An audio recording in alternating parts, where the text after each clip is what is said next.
Mu gahugu gato gakikujwe n'imisozi habayeho umuhungu w'imyaka 24 akitwa Marco.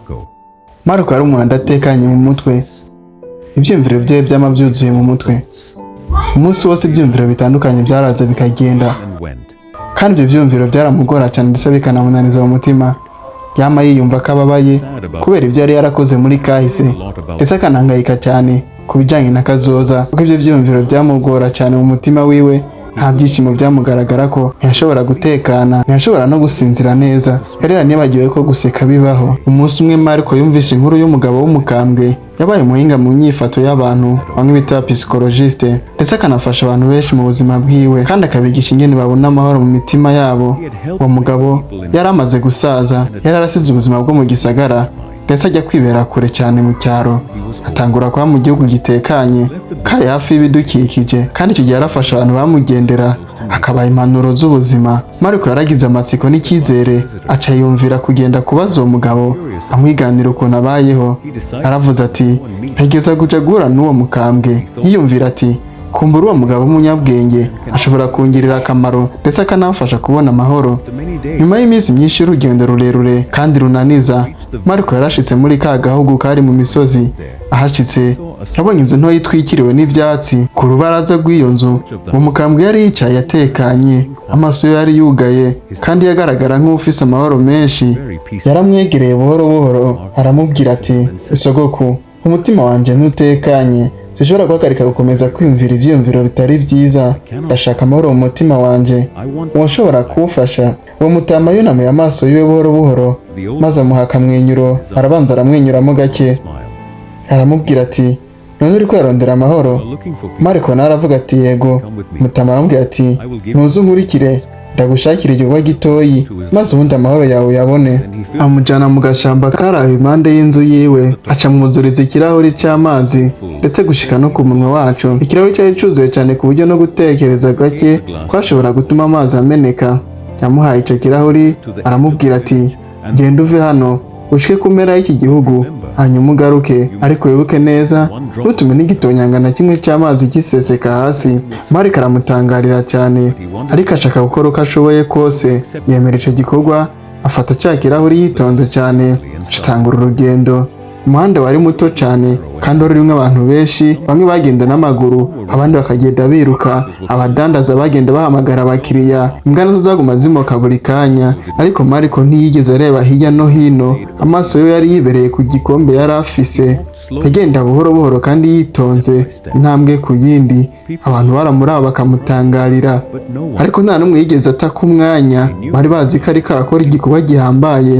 Mu nyuma Marco yasubiye kuba mutama, maze aravuga ati "Sogoko, nabishoboye, nta n'agatonyanga na kamwe k'amazi kasesetse." Umusaza yazunguje umutwe maze aramwenyura, hanyuma abaza Marco ati "Ni byiza, ariko none babonye abana bariko barakina iruhande rw'umuhanda?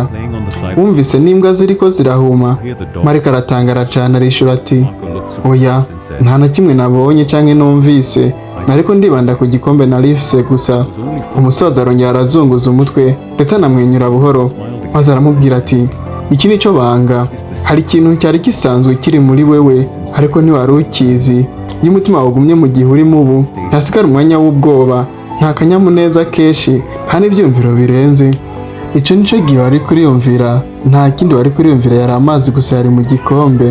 Muri ako kanya umutima wawe wari utuje cyane, ntiwari ugishavujwe n'ivyakahise, ndetse nta n'ubwoba bwo muri kazoza wari ufise. Marco atangura gutahura ko aya ariyo mahoro yari amaze igihe arondera. Amahoro si ikintu turonderera hanze, amahoro asanzwe ari muri twebwe, iyo tubayeho mu mwanya turimo, iyo turiko turakira ibihe turimo. Umusaza yakomeje kumubwira amagambo menshi, maze Marco azunguza umutwe wiwe aramubwira ati "Sogoko, ubu nibwo numvise neza icy'amahoro avuze. Reka nsubire mu rugo, ngiye gutuza, ngiye gushira ibintu byanjye ku murongo, ngiye kwakira ibintu byose uko bizoza biraza." Umusaza yongeye amwenyuramo n'ubundi, aramubwira ati "Marcos, izuba rizaza, umucyo uzaboneka, ibihe bibi bizoboneka, ndetse n'ibyiza bizoza, ariko buri kimwe cyose uzokoma witwararitse, uzohore witwararika yuko uko ibihe bije ariko ushobora kuvyakira." Marcos yasubiye mu rugo, ndetse atangira kubaho nk'umuntu uzi neza ibanga ryo kwiyakira, ubu Marco ni umuntu akomeye cyane mu bijyanye no kugera ibitekerezo byiwe. Nawe nakubwiye ngo ndazi ushobora kuba ufite ibibazo byinshi, ariko ndakubwiye ati reka kwirukanka n'ibyagusize, reka gukomeza winaniza mu mutwe. Ibibazo turabifise yego, ariko se tumenye ngo turagwana nabyo gute? Igihe kiravuna abagenzi, nta kwirukanka n'igihe.